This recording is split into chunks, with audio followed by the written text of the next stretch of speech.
বছর পরে মানুষ কিন্তু একটা ভোটাধিকার প্রয়োগ করার একটা জায়গায় এক ধরনের মুখিয়ে আছে যে ব্যালটের সামনে যাওয়ার জন্য, তাদের পছন্দের প্রার্থীকে ভোট দেওয়ার জন্য। এবারের নির্বাচনটি কিন্তু ভিন্ন মাত্রিক নির্বাচন। আমি যেটা সবসময় বলছি, লিখছি যে এটা অন্য কোনো নির্বাচন, বাংলাদেশের ইতিহাসের কোনো নির্বাচনের সাথে এটা মেলানো যাবে না।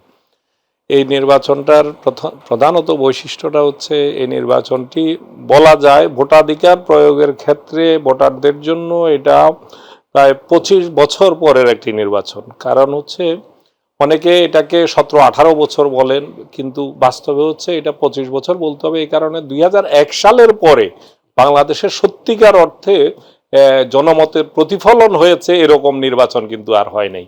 2008 সালের নির্বাচনটির ব্যাপারে অনেকে তেমন কোনো আপত্তি জানান না, কিন্তু এই নির্বাচন কাছে থেকে আমি যেহেতু ব্যক্তিগতভাবে নির্বাচন কমিশনের রিপোর্টিং এর সাথে জড়িত ছিলাম, 2008 সালের নির্বাচনও খুব কাছে থেকে দেখেছি সেখানে কিভাবে ম্যানিপুলেশন হয়েছে ফলাফলের ক্ষেত্রে, এবং আগের রাতে যেসব কাণ্ডকীর্তন করে বিএনপিকে মাঠছাড়া করে দেওয়া হয়েছিল, এক ধরনের অসহায়ত্বের মধ্যে কিন্তু সে নির্বাচনটি হয়েছিল। দেশনেত্রী বেগম খালেদা জিয়া কিন্তু সে 2008 সালের নির্বাচনে যেতেই রাজি ছিলেন না, কারণ তার কাছে ইনফরমেশন ছিল যে এই নির্বাচনের ফলাফলটি পূর্ব নির্ধারিত। সেখানে যে নির্বাচনে 2008 সালের কথা বলছি, সে নির্বাচনে যে সত্যিকারের জনমতের প্রতিফলন ঘটবে না সেটা কিন্তু তিনি বুঝতে পেরেছিলেন, কিন্তু তার অনীহা সত্ত্বেও একটা পর্যায়ে জোটগত চাপের কারণে কিন্তু শেষ পর্যন্ত সে নির্বাচনে গিয়েছিলেন। যা হওয়ার তাই হয়েছে, কারণ ভারতের সাথে মইনু আহমেদদের বোঝাপড়ার যে পাতানো নির্বাচন সেটি কিন্তু 2008 সালেও ছিল, কিন্তু সেটা এমনভাবে হয়েছে যে সেটাকে আমরা বিতর্কের জায়গায় সেভাবে তুলে ধরতে পারিনি। এটা একটা বড় ব্যর্থতা। সেই নির্বাচন কিন্তু ফলাফল চ্যালেঞ্জও হয়েছিল, অনেকগুলো কোর্ট পর্যন্ত গিয়েছিল, পরে এগুলো আস্তে আস্তে কিন্তু এটা থেমে গেছে, যে কারণে সেটা খুব বেশি আলোচনা। সেদিক থেকে যদি আমি বলি যে 25 বছর পরে মানুষ কিন্তু একটা ভোটাধিকার প্রয়োগ করার একটা জায়গায় এক ধরনের মুখিয়ে আছে যে ব্যালটের সামনে যাওয়ার জন্য, তাদের পছন্দের প্রার্থীকে ভোট দেওয়ার জন্য।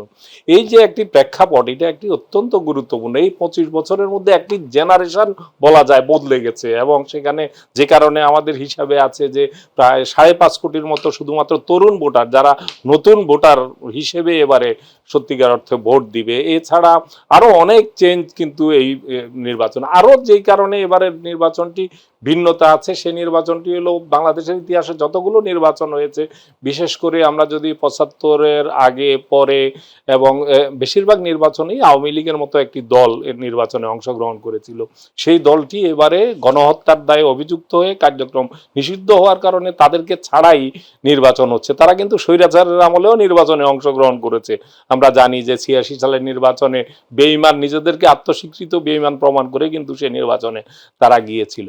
তো সুতরাং এই নির্বাচনে প্রথমবারের মতো আওয়ামী লীগ ছাড়া নির্বাচন এবং জামাতের মতো একটি দল যে তীব্র প্রতিদ্বন্দ্বিতার জায়গায় প্রায় চলে এসছে, এবং তারা ক্ষমতা প্রত্যাশী হিসেবে তারা আবির্ভূত হয়েছে বলে তাদের বক্তব্য অনুযায়ী তারা আশা করছে।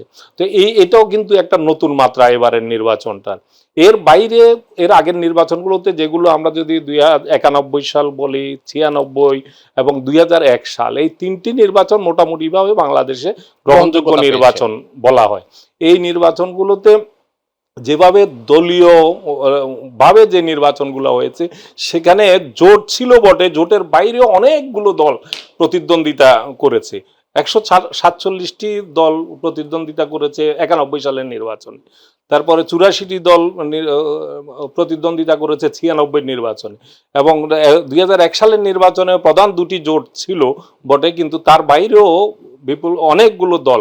এবারে প্রেক্ষাপট আইনগত কারণেই এবারে অবস্থাটা এমন হয়েছে যে অনেকগুলো দল মার্জ হয়ে যেতে বাধ্য হয়েছে, যেহেতু প্রতীক জোটবদ্ধ হতে হলে আলাদা প্রতীক, নিজেদের প্রতীকে নির্বাচন করতে হবে, যে কারণে অনেকগুলো দল বিলুপ্ত ঘোষণা করে নিজেরা কিন্তু মার্জ হয়ে নির্বাচন করছে। এটাও বাংলাদেশের নির্বাচনের ইতিহাসে একটা নতুন মাত্রা, যে নির্বাচন উপলক্ষে দল শুদ্ধ বিলুপ্ত করে দিয়ে তারা অন্য দলের সাথে একাকার হয়ে গেছে। তো এইসব বৈশিষ্ট্যপূর্ণ একটি নির্বাচন কিন্তু।